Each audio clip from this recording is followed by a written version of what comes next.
Hello pros, part 1 சூப்பரா போச்சு. Part 2 போச்சு. பார்ட் 3 எப்படி இருக்குன்னு தெரியல. இப்ப விடுறேன், பார்த்துட்டு சொல்லுங்க. இந்த 3வது காதல் முளைத்தது வந்து 9ஆம் கிளாஸில். மத்த 2 பிள்ளைகளை விட இந்த பிள்ளைகிட்ட ரொம்ப க்ளோஸா இருக்கேன். என் வீட்டுக்கு போனோம்னா அந்த பிள்ளையோட வீட்டை தாண்டி தான் போகணும். 5ஆம் கிளாஸ் படிக்கும்போது ஒரு பொண்ணை லவ் பண்ணல. கூடவே இந்த பிள்ளையும் சேர்ந்து தான் படிச்சிச்சு. இப்ப கல்யாணம் ஆகி 2 குழந்தை இருக்கு. அதுவே போதாத குறைக்கு என் கிளாஸ்ல நல்லா இவ்வளவு ஹிண்ட் எல்லாம் கொடுக்காதப்பா. இப்பெல்லாம் ஸ்கூல்ல நீங்க என்னடா லவ் பண்றீங்க? நாங்க எப்படி லவ் பண்ண தெரியுமா? அதாவது ஒன் சைடா சம்மந்தே இருக்காது. இருந்தாலும் அப்பப்ப அந்த பிள்ளைகிட்ட பேச்சுவார்த்தையை போட்டு நானும் இருக்கேன்பா. இந்த காலகட்டத்தை எல்லாம் மறக்கவே முடியாது. சுமூகமா போய் கொண்டிருந்தது. அவங்க வீட்டை அடிக்கடி கிராஸ் பண்ணி போயிட்டு வரும்போது அந்த பிள்ளைய அடிக்கடி பார்ப்பேன். அப்பதான் என் ஃப்ரெண்ட் ஒரு ஐடியா கொடுத்தான்.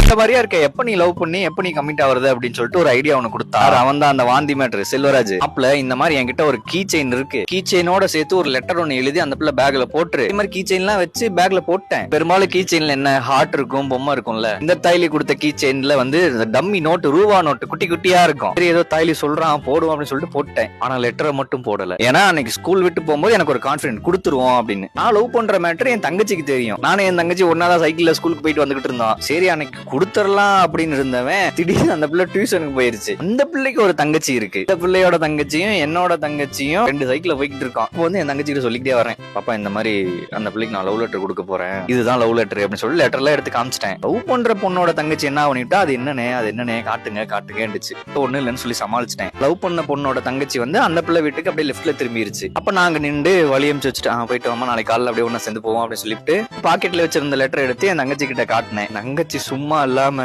போற பிள்ளைய கூப்பிட்டு இந்த லெட்டர் கிடைச்சிருச்சு. அந்த பிள்ளை பிரிச்சு படிச்சு பார்த்துட்டு, நீங்க எங்க அக்காவை லவ் பண்றீங்களா?